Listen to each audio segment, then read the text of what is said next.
6, what did you think of Dune 2? Bill, I didn't much like 1, and I really... Dad, Arrakis is being taken over. Welcome to 6 of 1 and Bill of the Other. With this episode, we are reviewing Dune Part 2, and I warn you right now, we are going to fill this with spoilers. All right, but before we get to the review 6, I just have some housekeeping I want to take care of. Like and subscribe to the podcast. Hit the bell thingy to be notified every time we release a new video. If you're listening to this on a podcast platform, make sure to leave a pleasant review. Consider silence. Abomination.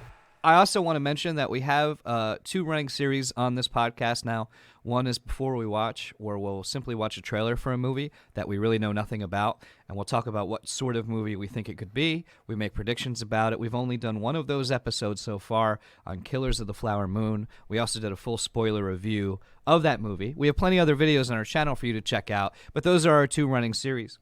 We didn't do a trailer review of Dune 2 because I'm someone who's read all the books, so it would be kind of a boring video because I would know everything that was going to happen.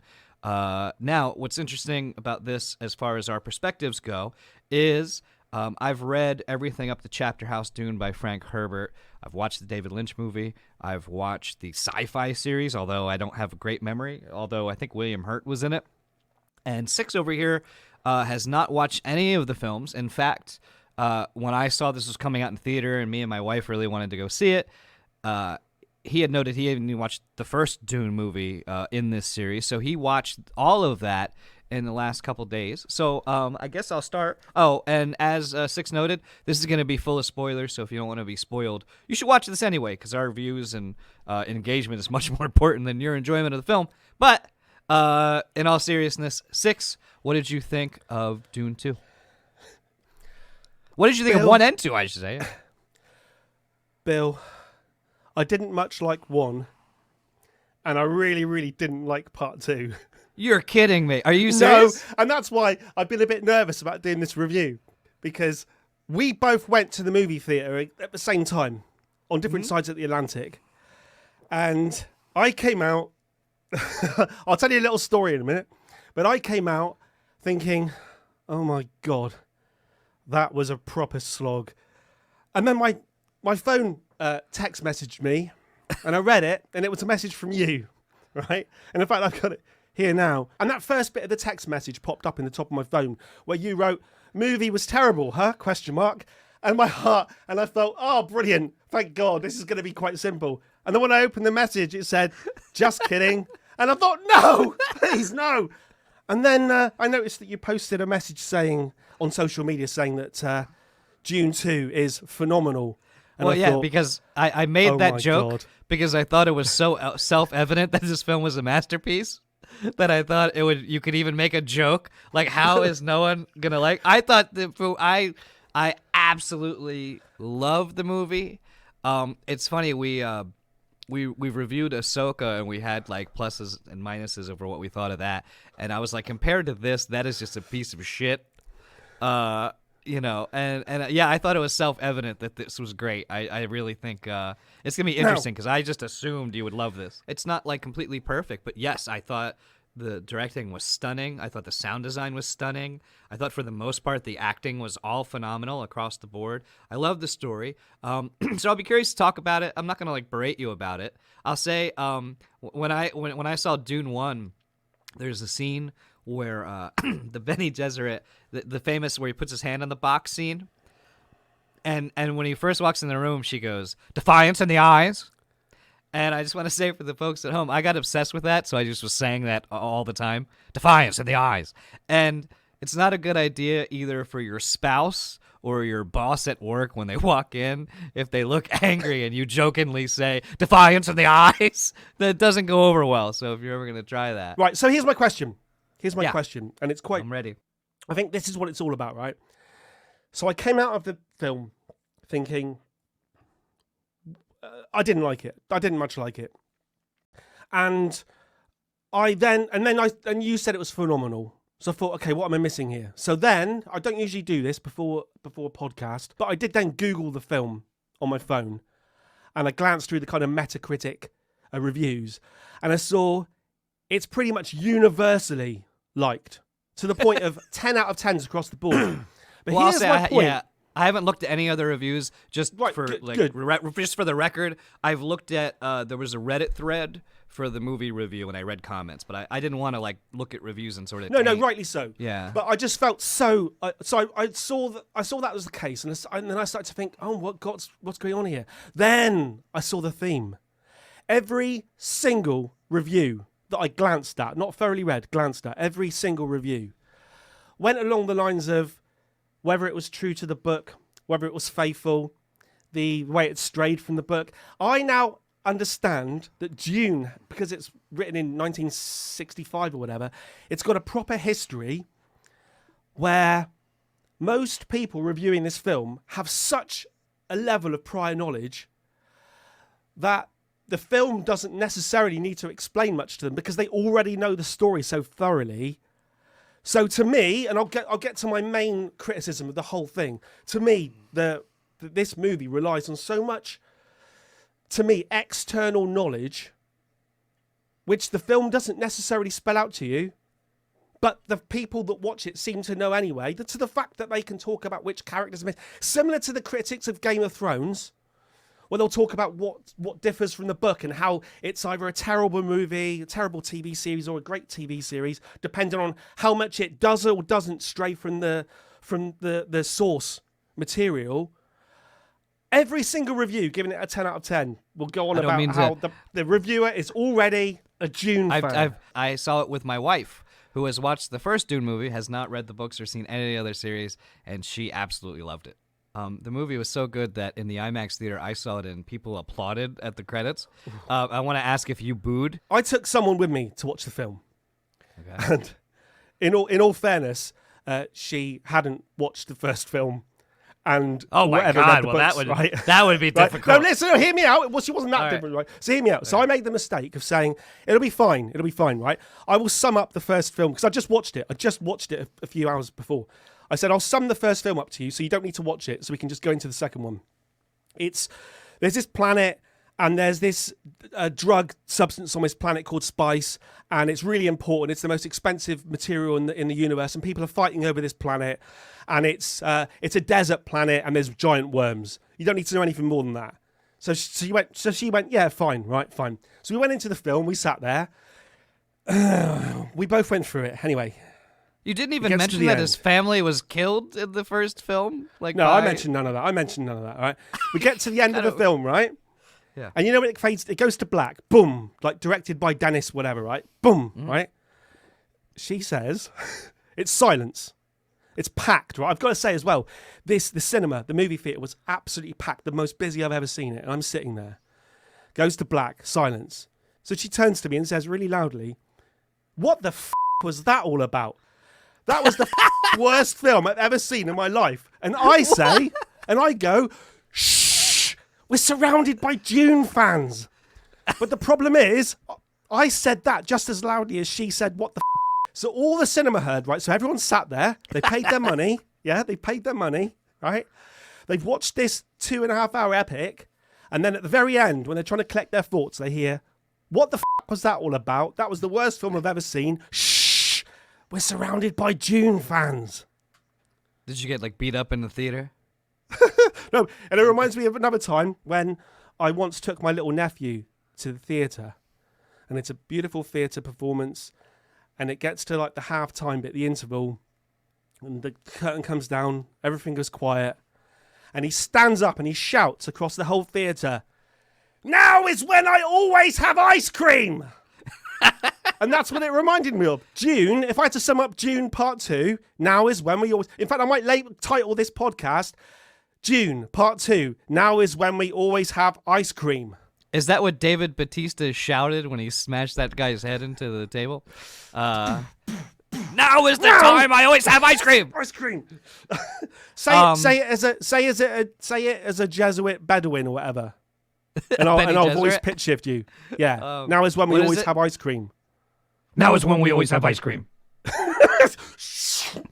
God, I don't even like ice cream. I'm forced to eat it. Okay, so I think because so many people enjoyed the film, from what it seems, I think it would be... I could certainly talk about the things I loved about both of these films, or the second film.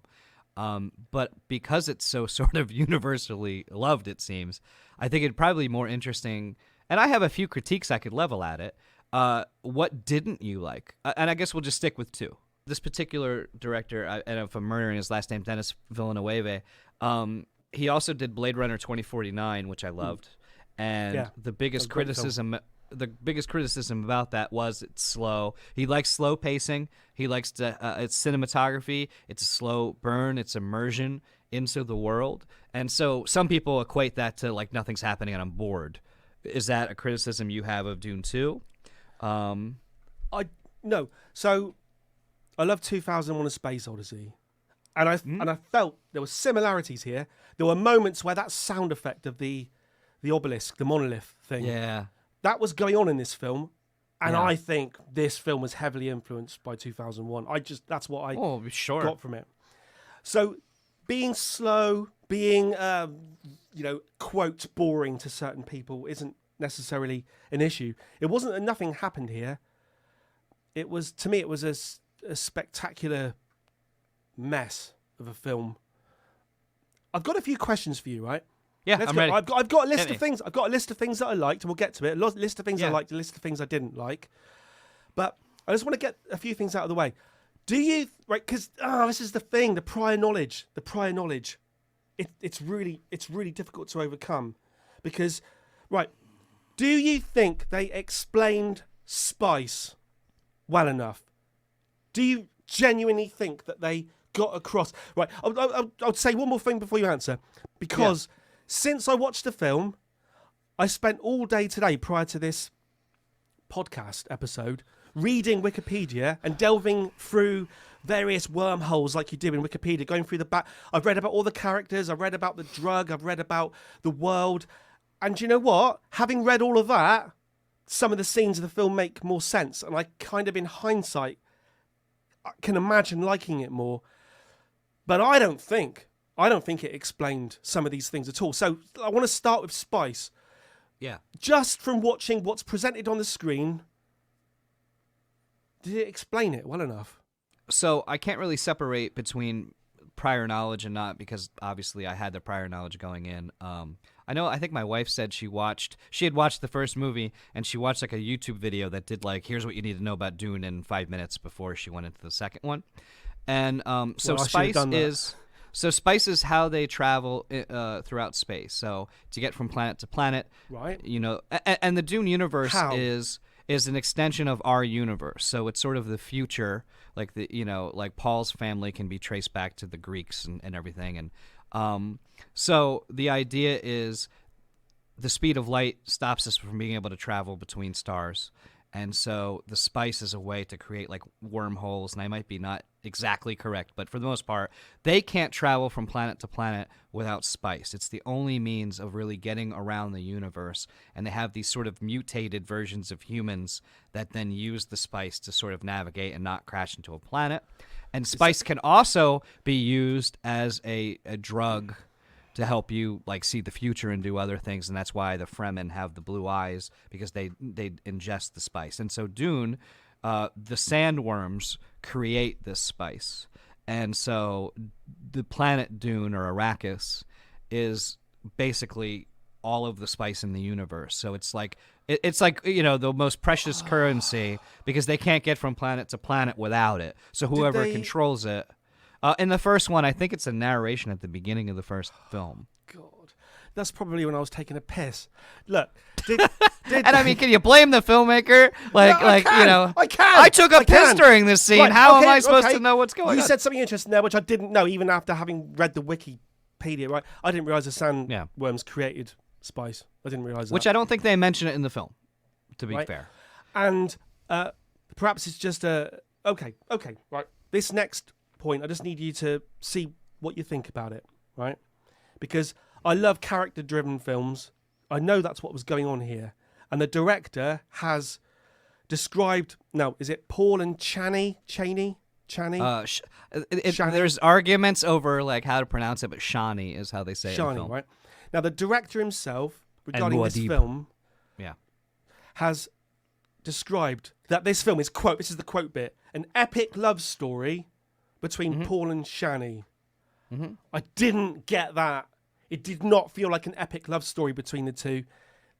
I didn't get any sense of that at all. And bearing in mind, you've got right on your side, and the majority of the people in the whole, you've got 99%, I would say, of the world on your side. Tell me why I'm wrong, and that he's right, that this is an epic love story that he's presented, not in the book.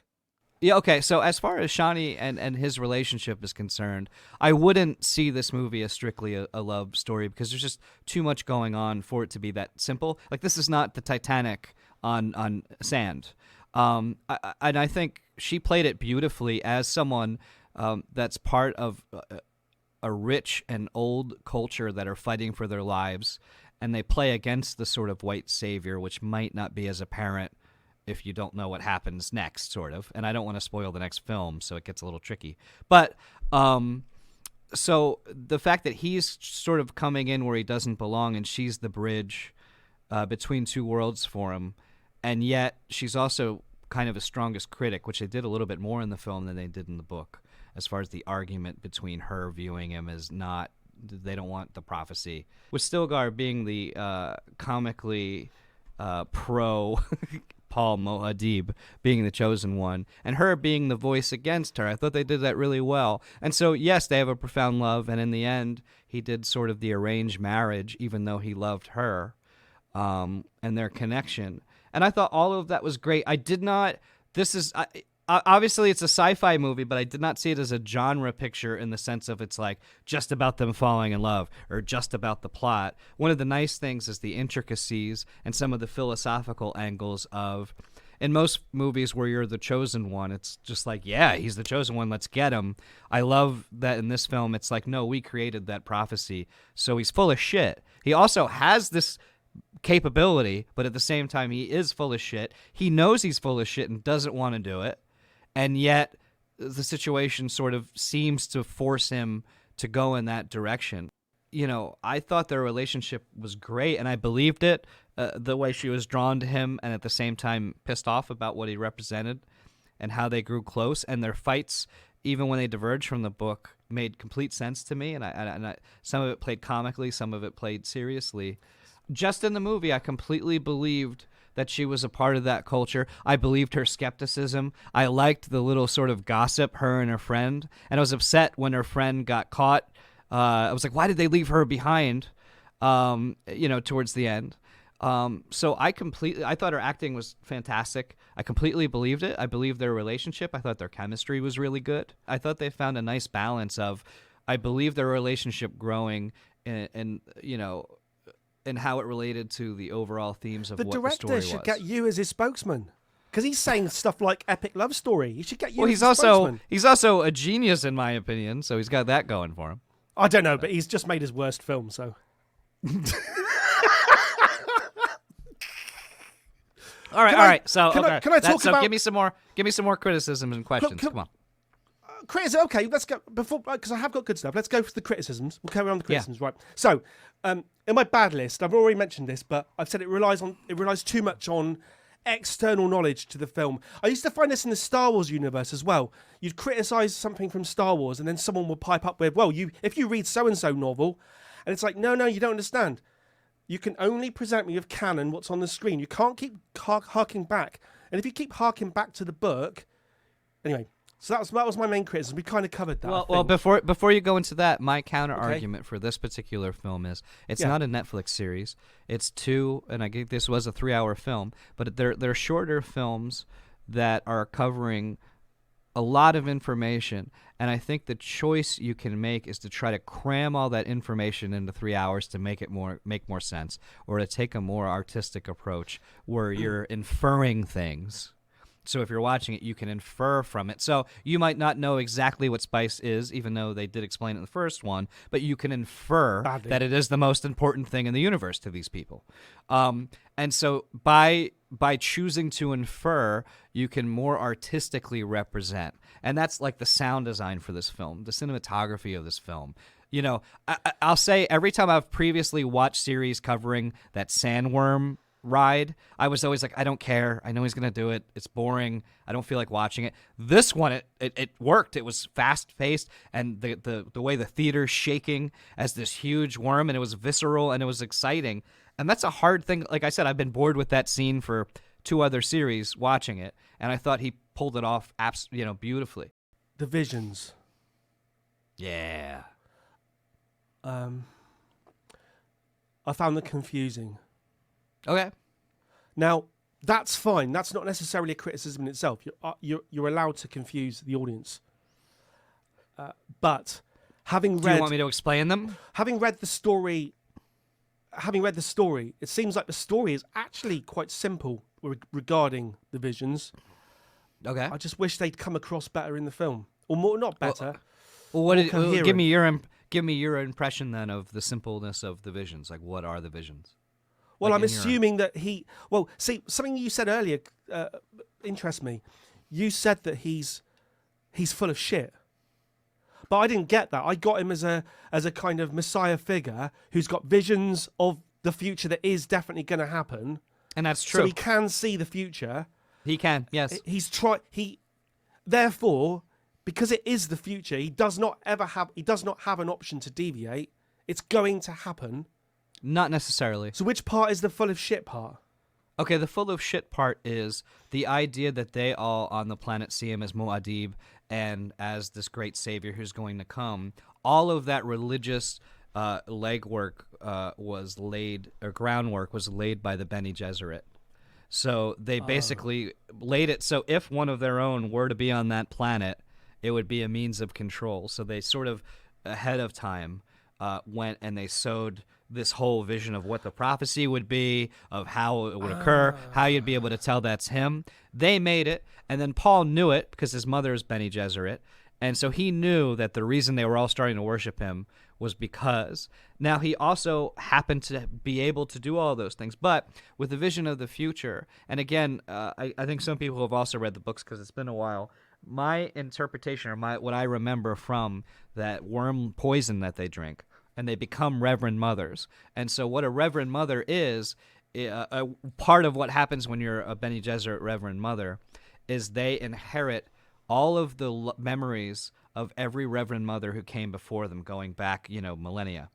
And so all of their voices, that's why the baby can talk and be like that. Because the baby, because it was like soaked in that stuff, has the memories of every Reverend Mother who's almost ever lived. Yeah, I didn't get that either. Well, and they don't. I didn't come across either.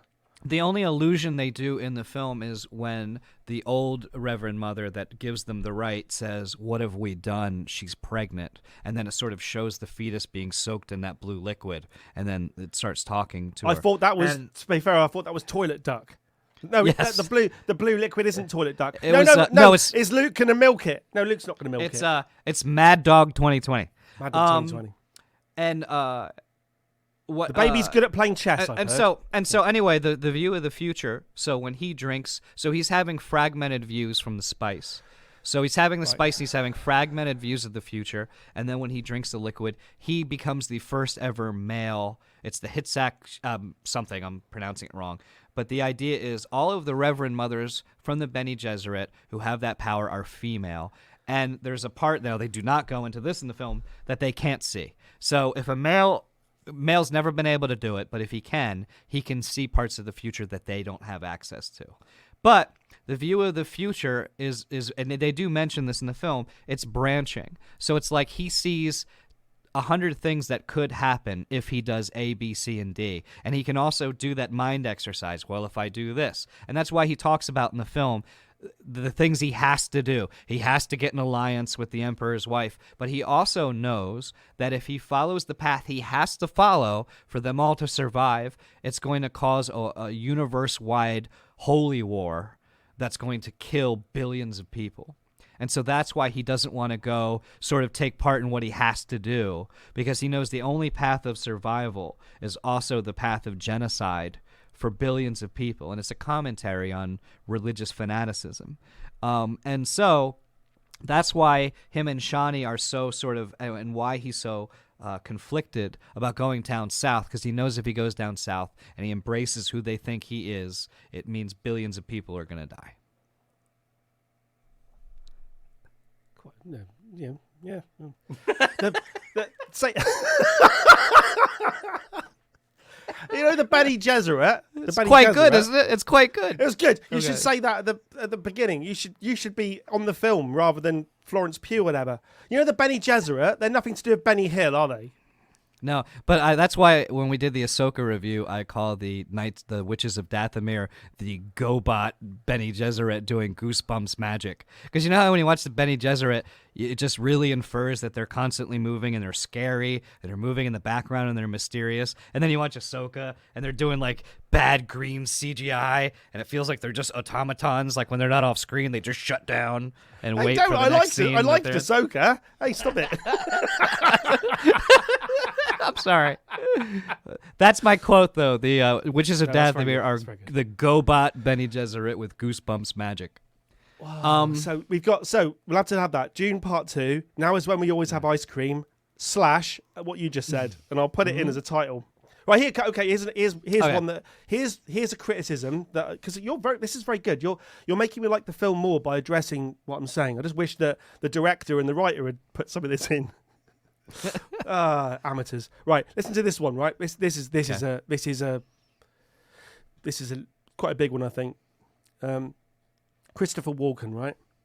Now. Yeah. Not right. No. Just no. No. I'm going to agree with you on this one. Hear me out on this one, right, as well, right? Because let's go a bit wider here, right? So he plays the Emperor, right? Mm-hmm. And I think it's Shaddam the Fourth or something, right? But Yeah. this is from Wikipedia, and they may have said it in the film, but he's the Emperor.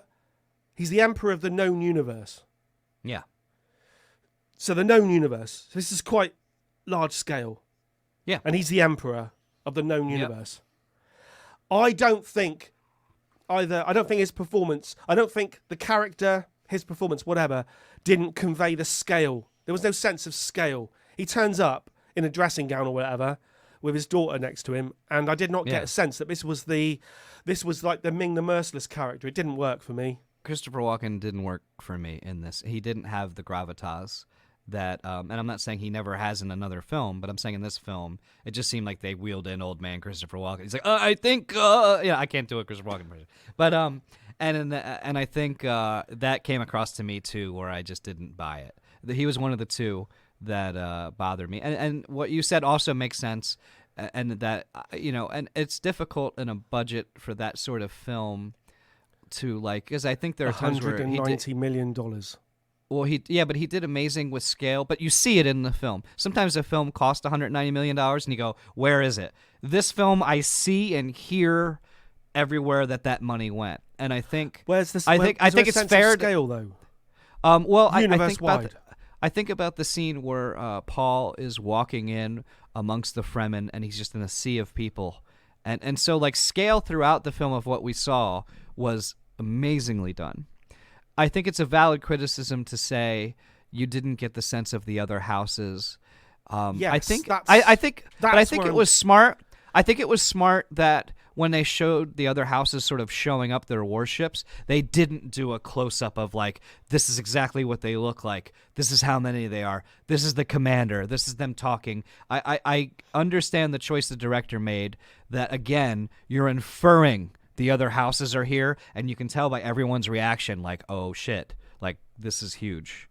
But it's probably better not to show a little bit and show what's not there. Where I think Star Wars would have been Red Gold leader from the planet Malachor checking in. And I thought it would have taken away because they didn't have enough time and budget to really do it properly. So I think it's actually better to go, there's this huge force out there. Everyone you can tell on screen is intimidated by them, and they're there.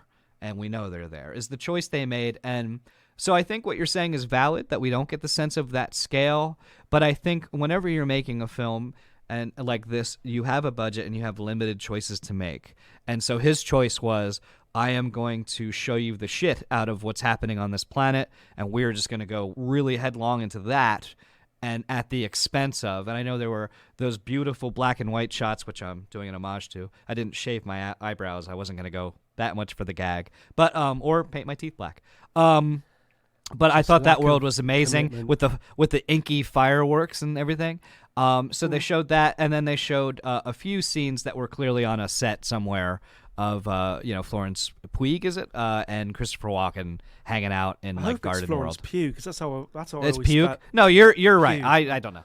I don't know. I'm sure Yeah. she won't. She won't track me down and kill me for mispronouncing her name. I don't. Well, who knows? Who knows? Yeah. Yeah, I think it was just that. I think it was just the fact that it's.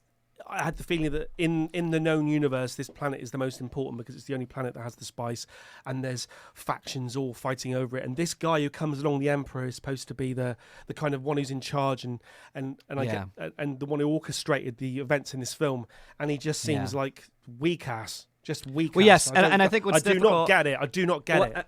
And I think what's difficult is the Baron is such an imposing figure with, he's sort of flying through the air and he's sleeping in mud pits and stuff. Yeah. And I think so for his boss, it's like, well, what do you do? And you can do a lot of different directions. Like Breaking Bad did the Gus Fring thing, where it's like they didn't try to go bigger, scarier. They went scarier, but in a completely different direction. But Yeah, I that's agree that they should have tried to do something where you felt like the sort of power of the Emperor, so to speak, a little bit more, I think is a valid criticism.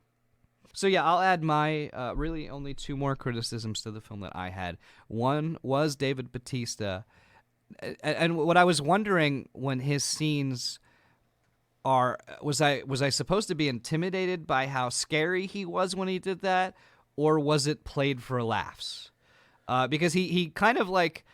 He reminded me of whenever I have to put together IKEA furniture or toys for my kids at Christmas that require me to like look at like a big thing where they go A, B, C, D, E, and you got to like screw it in. And I'm like, this thing isn't working! Like, it's like 3 a.m. and you're scaring your wife because you're just like, this thing is not working! Like, and it just was like so 0 to 90. Where I had a teacher, I made a joke about, I won't say his name, my shop teacher, who the missed opportunity when he was missing his fingers and he didn't invent heavy metal. But he used to sort of do that where he was very like soft-spoken, like, and like, all right, class, we're going to put together or something. And then when one of the kids fell asleep, he'd go up like, wake up right now! Wake up! And he kind of did that. And I was like, am I supposed to be because I'm laughing at this. And I'm going, am I supposed to be laughing at this? Or am I supposed to be like, oh, that's scared? And I did kind of hate the way they were like just randomly killing people in House Harkonnen. And again, so like at one point they showed the closed door and Baron Harkonnen was with, and you just heard the women screaming. That was scary and intimidating. But then Fade Harkonnen, what is it? Fade Rutha, the Elvis guy, he's like sitting there and he's like, knock, knock. And the girl goes, who's that? He slits her throat and she dies. And it's like, whoa, like, and am I supposed to be scared of that? Or is that supposed to be almost funny? Yes, and I, to me, the way it played was so over the top. It's like Quentin Tarantino movies where like chop the head off and the blood's just spraying so high that it's such an exaggerated thing that I found it almost like funny in like how over the top it was. There was a lot of over the top performances. Yeah. So that, and again, that very well could be the way he told. I like David Bautista. I love him in Guardians of the Galaxy. So it's not like I hate that guy, but I thought in this film, and I could live with the Fade Rutha stuff of him killing people. I get they're trying to say this guy's a psychopath, he's unpredictable, and he doesn't care for human life. But with the David Bautista stuff, there were elements where it was fine, like when he was fighting them in battles, and I loved when he goes, show yourself, and he did, and then he ran away. But yeah, when he was like doing the sort of Kylo Ren thing of just going way over the top and freaking out and killing people, I thought it was funny.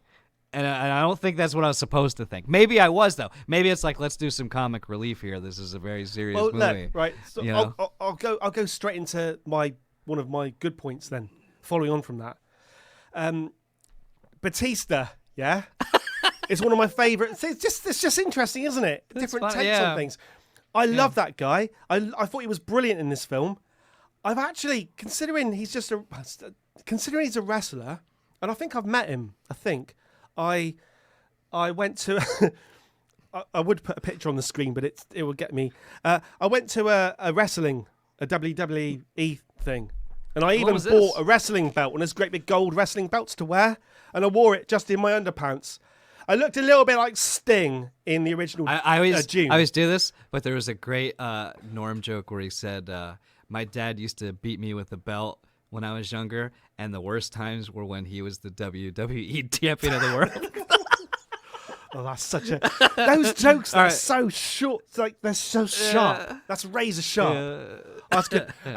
But I saw him wrestle, and then he turns out he was in Blade Runner 2049 and various He was things. great in that. He was Yeah. great in Blade Runner. I thought he was really good in this. Yeah, it's interesting, and he just was. It was so over the top for me. I didn't know what to think of it. I get the feeling that I really like over the top. Yeah, maybe. Christopher Walken didn't play over the top enough. Everyone else was really going for it, and Christopher Walken turned up, and I think I had the feeling he might have been asleep. Yeah, he might would have be been like this. asleep. He'd be like in his throne like this, and he'd be like, "Father, Arrakis is being reclaimed by House Atreides," and he'd be like, "What? What?" Yeah, that's it. Yeah, holy shit! Christopher Walken slept through it. It was like SNL when he's like clearly reading cue cards, like, "We must go and defeat these people, taking Dune." I don't know. So interesting. Okay. So you liked it. I liked- David Bautista. right, I liked So Bautista. what are some of the things that I could go for a million years on things I liked about this movie. What are things that you enjoyed? The things that I enjoyed, right? I'll just carry on with the actors for a minute then. Austin Butler, the Elvis guy, playing the Jared Leto role. Yeah. Yeah, I thought he was. I really liked him. Right? So I did a little bit of googling today, and I found out that he was played by Sting. The character was played by Sting Yes. in the Lynch film, and I've seen the picture of Sting sort of standing there with his hands on his hips, wearing that pair of winged blue pants. Don't stand so close to me. Not even in the same room. You've seen the Lynch film, right? Yes. And this is where I just want to segue a little bit into that. From watching this film, I want to, more than ever before, watch the Lynch version, because all I've heard is that is also, for me, it's always been described over the years as like just this kind of spectacular mess of a failure. It But is, from and he watching said, this, I could kind of see that I might like that better. Oh no, I think you'd like it, and it's very camp, and it's very fun. I don't know why and I'd like that part about And it. no, you said you like over the top, so it's Yeah, I over do. the top. Yeah. And then David Lynch, when he was interviewed, he's like, "I did not get final cut. It is one of the few films I did not get final cut. You want to get when he's not doing his weather, he does that Twitter thing where he's like, today it's 65 degrees." And he was upset that he didn't get final cut. But it's a great film. The Lynch film is, but it's for different reasons. It's a completely different style. There's big differences. It's one film that encompasses the whole book. So they had to jam those two movies you just saw all into one film. Sting is like over the top and he's flying around. And That sounds great. I would say it's and then the Chani is played by is it Sean? I forget her last name, but she played the love interest in Blade Runner. That's the character who plays Chani. Yeah. Sean Young. Yeah, Sean Young. That's her. Yeah. Which ironically, she's old now. So Baron Harkonnen. Yes. Right? So for me, I've got a list. For me, he's the best thing in the film. I really like that character. I really like that. He's character. fantastic. I misinterpreted it, right? So I thought he could fly because Yeah. he was flying everywhere.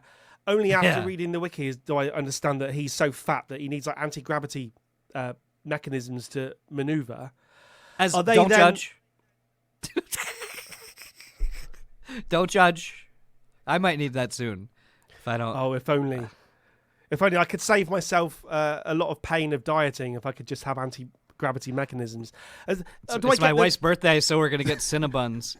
And so in my head, I'm like, okay, Cinnabons today, which is like 12,000 calories. Like I will eat it and I will need. Yeah, I'll just like that's how I'm gonna go get my Cinnabon. I'm gonna fly up and get it, and then I'm like the next day though, counting the calories, exercising Monday.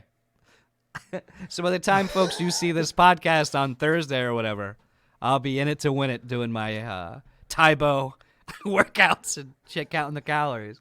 But after this, I record this, it's Cinnabons. I'm gonna be floating up in the mall with my son, and they're gonna give me the Cinnabon, and I'm just gonna float back. Did those? I take it that the soldiers also used a version of that then when they were like going up when the sandworm was coming and they went up the Oh, I thing. love that. That was dude. I that love was, that. That was so eerie. Anti-gravity and cool thing and, going up. Oh, I loved it. Yeah, when they would just like or land on the ground when they would just jump and then like float down and land. So I get it now. So he's got. I preferred the idea that he just could fly. I don't know what this will look like on the podcast, but I just love that. I feel like I'm in a David Lynch film over here. Like there should just be weird noises. Dun, dun, dun, dun, dun, dun. I should just say. Oh, there some will be nonsense. now. Or I talk backwards, or say some. Oh, you are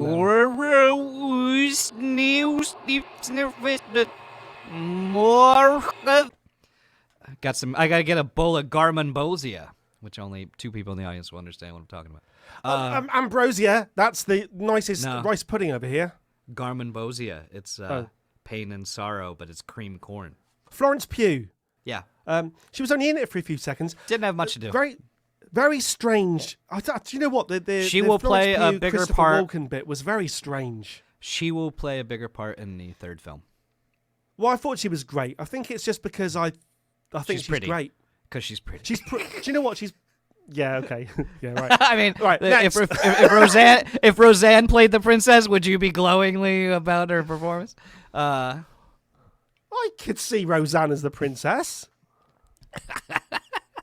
Right. Dad, Arrakis is being taken over. I'm trying to work out which of these bits I snip out and put at the very beginning of the video. Another one. This is the scene of the film for me. Okay. The initial riding the sandworm, learning to ride Yeah. the sandworm, where he summons what I think is the biggest sandworm that anyone's ever seen. Yep. And then he rides it. And that whole sequence is quite spectacular. I'll give you that. I'm picturing that. I don't know why, but when you said that, I'm picturing that the sandworm riding scene next to the moped scene in the Boba Fett show, where they had the neon mopeds and they were clearly going 10 miles an hour, and they had a chase scene. You didn't watch the you didn't watch the Boba Fett show. There's this really hilarious scene where these kids are all neoned out in Tatooine, and there's a chase scene, and Robert Rodriguez directed it, and it's supposed to be this like really high speed like chase thing, but it's clear that they're all going 10 miles an hour. Like you're just like putting by, and they're like doing like a bunny hop, but it's like really slow. And I don't know, because it's so exciting and well shot, and the sandworm scene is everything you would want in an action sequence, from the cinematography to the sound design. You know, your whole body is rumbling in the IMAX theater, and the whole spectacle of it. And yeah, I just thought of those Star Wars shows, and they made me chuckle. Just the vast difference between. Now, granted, they had more of a budget, but yeah, We've come a long way. That honestly, that like you said, I'm agreeing with you completely on this one. When you're in the movie theater, you're in the cinema. During that scene, the sound design, which I have as a separate point, but we might as well say it now because you've said it so many times. The sound design on that is phenomenal. section is stunning. That whole section is stunning. It just deserves. That deserves plaudits. I think it took looking a little bit now behind the scenes. I think it took months and months to actually film that little section. One thing I loved about the cinematography is, with very few exceptions, maybe when they went to Christopher Walken Planet, and maybe a little bit and I still love the black and white, but that felt like a set. It's a sci-fi film where I didn't feel like every 5 seconds I could easily tell it was a green screen and I had to turn off my suspension of disbelief. It felt like natural sets, and if when they did use green screens and trickery, they did it in such a way that it never took me out of the film. It was just beautiful. It was like Lawrence of Arabia, beautiful. It was indeed a beautiful film. The cinematography, the look of the thing, the realism of the thing, the sound design. I want to get onto something that you mentioned before I watched the first film before I was about to watch it, and you said that I'm going to like it, which is the score, right? Yes. It wasn't like a standard sweeping synth or orchestra score, which they easily could have done, and it gave it this discordant, scary. You're seeing things that are somewhat familiar, but almost in like a Geiger way from Alien. Like I think a lot of the set design reminded me of something. I forget his first name, but Geiger, who made the famous Alien. He likes to be called HR. H.R. Geiger, which He likes to. Hey, call me HR. All right, Harry. So calm down. I thought human resources like design. That was a better great. gag than Harry. Human resources Geiger. Damn it! No! I gotta call HR. But I thought that the music did an excellent job, and when it was sweeping, that stuff was great. But I thought a lot of the discordant stuff really made me feel this sense of wonder mixed with the strange new world. It just really, and what it's supposed to do, it accented the visuals. It accented the place I was at. It helped put me in that frame of mind. It didn't seem derivative to me.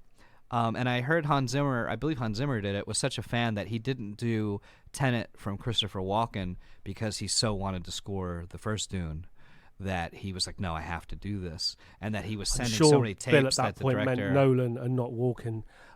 Christopher Walken. Did I say Walken? Did not direct Tenet? Let's say now, Christopher Walken did not direct. You either Tenet. die or you see yourself become the villain. Or, Christopher Walken. He's like dancing in the back. I just picture that dancing video he did, like with Slim. I forget. Fat Boy Slim. Yeah.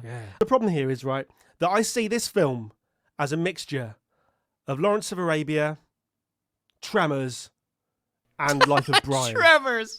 Hey, come on!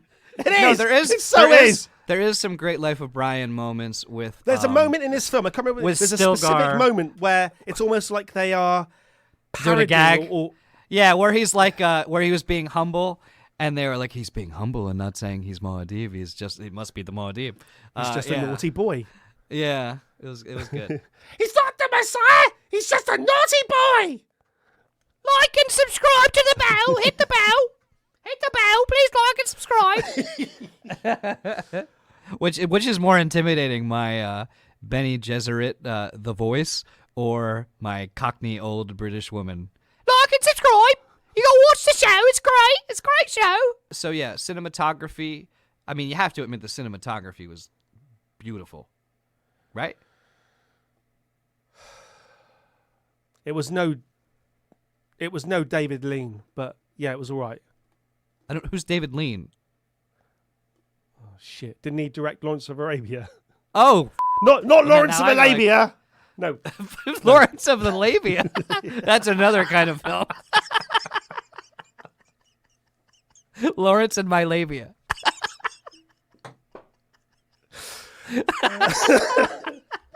That was good. You won back from your HR. My HR win has been negated. That was funny. That was really funny.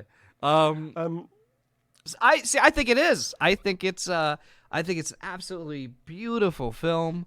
The sense of scale, the shot selection, the inky fireworks on the black and white planet, and how the color would sort of go into them when they were not in the sun, and then it would leave when they got. I mean, I just thought it was brilliant.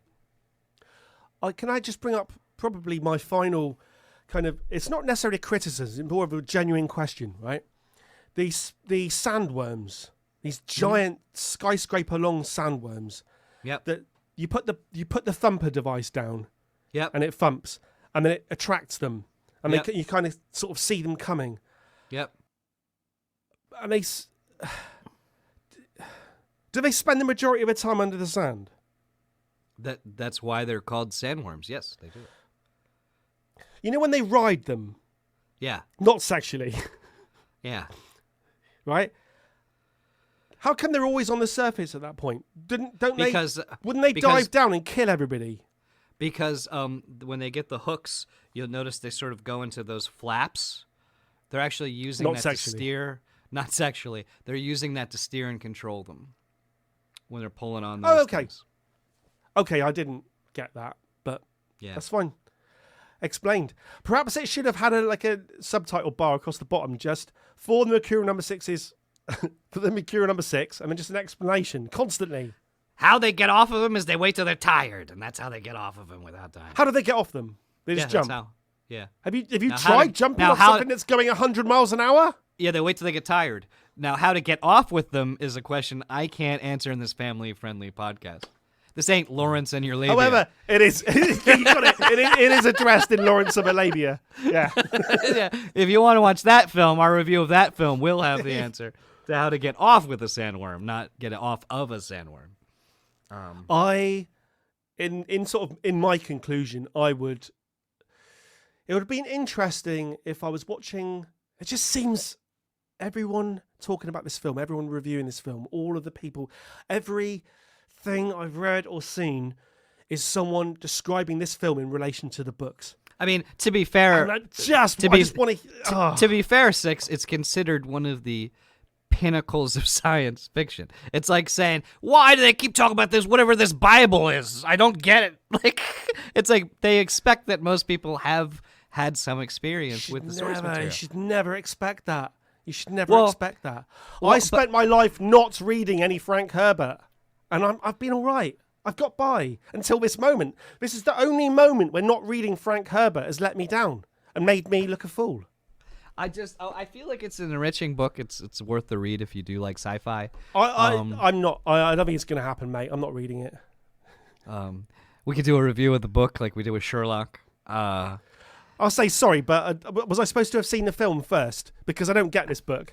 Well, the funny thing is I think when we did review the Sherlock book, didn't you just watch the movie? I'm just kidding. Hey, shh. My favorite. I'm like George Costanza on My Seinfeld favorite- when he you're goes like to the my- book club and he rents breakfast at Tiffany's. Bill, my favorite part of the book was the title sequence. My favorite part of the book was the musical montage.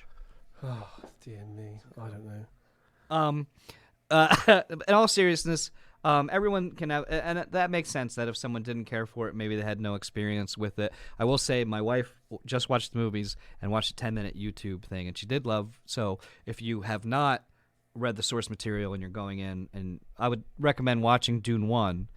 I would highly recommend watching Dune 2.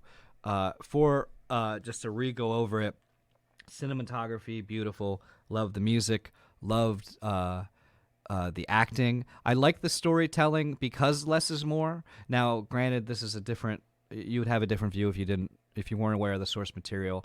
I like that everything wasn't completely spelled out. I liked how the characters interacted with each other.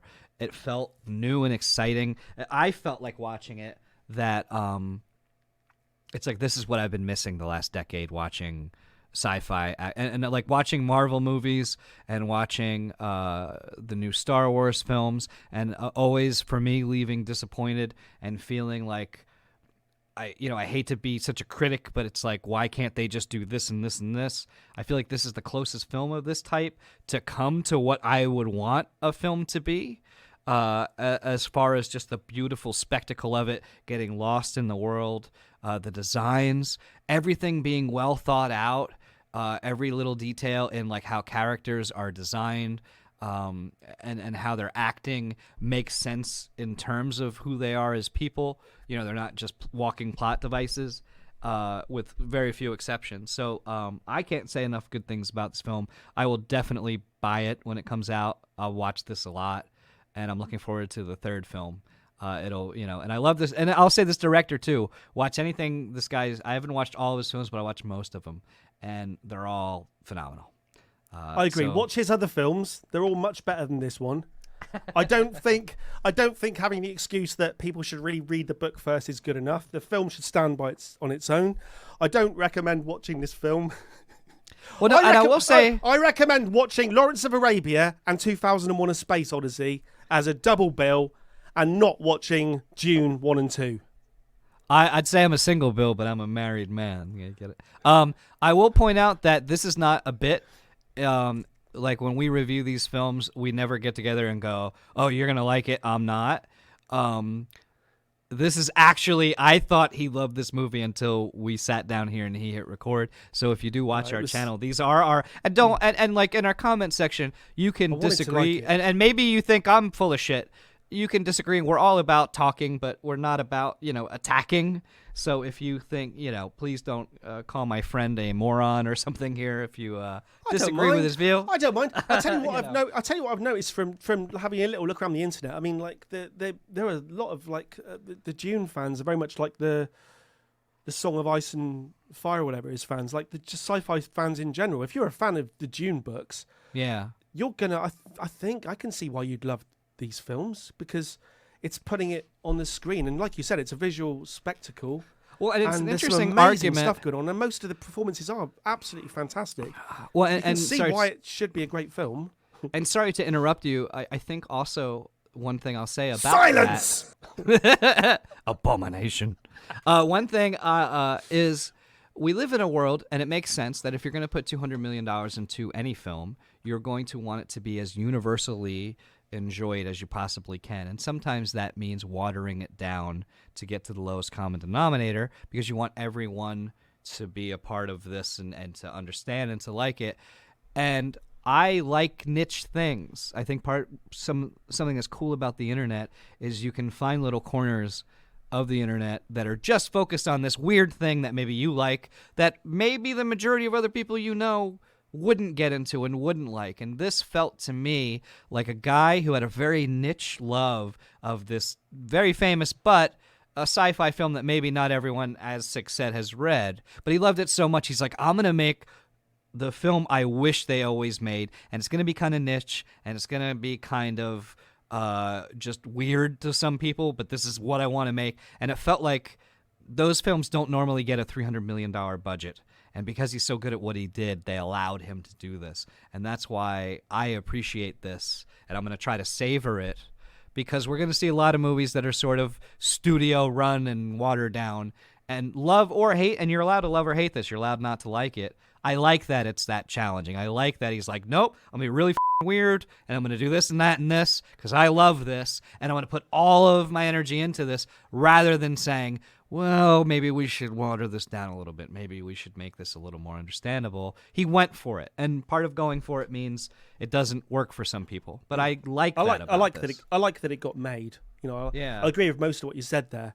I think I'm in the niche that, because I'm the guy. If 99% of the planet loves it, then I'm actually the one. I'm actually the cool one who doesn't. So yeah. Yeah. Do you know what though? I'll tell you what. I've had the opportunity because I think it's been on the streaming services for a long time. I've had the opportunity to watch the Lynch version of Dune, which I've also never had. I never bothered to press play on, but I think now I'd probably give that a go. Yeah. I'd probably give that a go. It just looks absolutely madcap. Perhaps it is. I'll give that a go. It absolutely is. Yeah. And I love that for different reasons. I love 2001. I love sweeping epics. I like difficult films. I feel like I should have loved it. I feel like I want to put down my dislike of part 2 to the fact I was really uncomfortable in the cinema seat. And all I could think about was my arse going numb for the last hour and a half. But I can't blame that on part 1 because I was sitting on my own chair. I'm still blaming the director mainly. I mean, he was more obsessed with aeroplanes that have flapping dragonfly wings than he was explaining some of the very basic points. Those were fantastic, though. When he shot the guy and had to wait till he shot. All that stuff. So great. On that bombshell. Until next time, when we'll be reviewing another amazing film. Or a trailer. Or a trailer. Until next time. Over and